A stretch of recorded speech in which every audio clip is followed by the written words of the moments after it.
आज के इस रील्स के जमाने में कोई पढ़ना नहीं चाहता है। सब लोग शॉर्ट वीडियो में बिजी हैं और यूट्यूब पे जाके सर्च करते हैं कि बिना पढ़े 90% कैसे लाएं, बिना पढ़े कैसे पास हों। आज मैं आपको बिना पढ़े 90% लाने का 5 गुप्त तरीका बताने वाला हूं। अगर आप ये पूरा 5 गुप्त तरीका जान लेते हैं तो पक्का है कि आप 90% प्राप्त कर पाएंगे। चलिए शुरुआत करते हैं। सबसे पहला पॉइंट आपके सामने यहाँ पे है। आपको करना क्या है?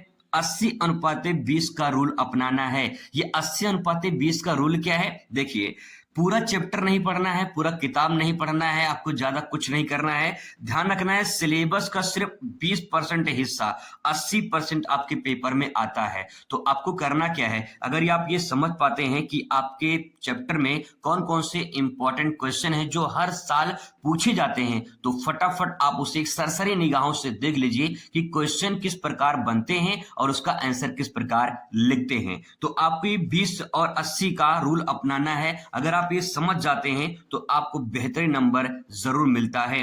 अगर दूसरे पॉइंट की बात करें तो दूसरा पॉइंट काफी इंपॉर्टेंट है आंसर राइटिंग का। लोग नहीं पढ़ने जाते हैं, नहीं तो ज्यादा पढ़ते हैं, लेकिन उनकी आंसर राइटिंग बहुत अच्छी होती है, वो लिखते बहुत गजब का है। और अगर आपकी राइटिंग बहुत अच्छी है माशाल्लाह, तो बहुत ही आप अच्छा नंबर पा सकते हैं। ये बात ध्यान रखिएगा।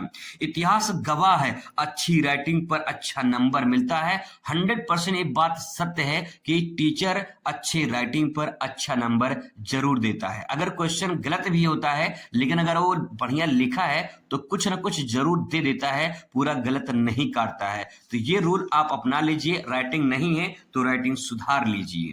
आ जाते हैं तीसरे पॉइंट पर। तीसरा पॉइंट काफी इंपॉर्टेंट है। अगर आप कॉपी में जब आप आंसर लिखेंगे तो आप बिना पढ़े लिखेंगे तो कुछ ना कुछ आपको काम करना है। जैसे आपको डायग्राम बनाने हैं, आपको थोड़ा थोड़ा चित्र बनाना है, कोटेशन का इस्तेमाल करना है। इस पे आपको अच्छा नंबर मिलता है अगर आप ऐसा करते हैं। और ये तब कर पाएंगे जब एक बार थोड़ा सा डायग्राम, चित्र, कोटेशन ये थोड़ा सा देख लेंगे किस प्रकार से लिखा जाता है, किस प्रकार से डायग्राम, चित्र बनाए जाते हैं, तो आपको दिक्कत नहीं होगी। और ये रूल आप जरूर अपनाइए अपने पेपर में, बहुत बेहतरीन नंबर आपको मिलेगा। आ जाते हैं चौथे पॉइंट पर। चौथा पॉइंट है रिकॉल। रिकॉल का मतलब ये है कि जो कुछ भी आपने पढ़ा, थोड़ा बहुत तो पढ़ा होगा, जो कुछ भी आपने पढ़ा है उसे रिकॉल करिए, यानी याद करिए। और याद करने से कुछ याद आएगा, और जब कुछ याद आएगा तो कुछ आप लिखेंगे, जो कुछ आप लिखेंगे तो बहुत कुछ आपको मिलेगा। ये बात ध्यान रखिएगा दोस्तों। याद करने का जो सिंपल तरीका ये है कि आप उसे रिकॉल नहीं करते हैं। रिकॉल का मतलब याद नहीं करते हैं। याद करने का मतलब आप प्रैक्टिस नहीं करते हैं, अभ्यास नहीं करते हैं। अगर आप अभ्यास करना जो है चालू कर देना तो आपको याद करना शुरू हो जाएगा, लेकिन ऐसा हम नहीं करते हैं।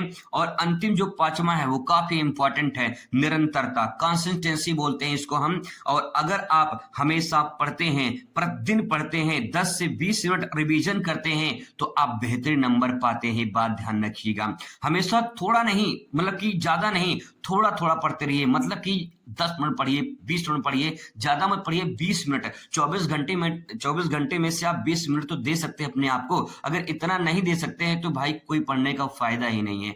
20 मिनट दे दीजिए अपने आप को, जिंदगी बदल जाएगी भाई, जिंदगी बदल जाएगी। बात ध्यान रखिएगा। शॉर्ट नोट्स बनाओ, खुद से लिखने की प्रैक्टिस करो, खुद से जो है अपना नोट्स तैयार करो। और ध्यान रखिएगा, जैसे आप सुबह शाम दवा लेते हैं ना, सुबह शाम दवा लेते हैं, उसी सुबह शाम दवा की तरह सुबह शाम आधा आधा घंटा पढ़ लीजिए। अगर आप ऐसा कर पाते हैं तो आप 90% और उससे ऊपर भी प्राप्त कर सकते हैं। दोस्तों, ये जो मैंने 5 पॉइंट बताया, एक बार करके देखिएगा, आपको फायदा जरूर मिलेगा। आई होप आपको समझ में आया होगा। मुलाकात करेंगे किसी नए टॉपिक पे, नए वीडियो में। Thanks for watching.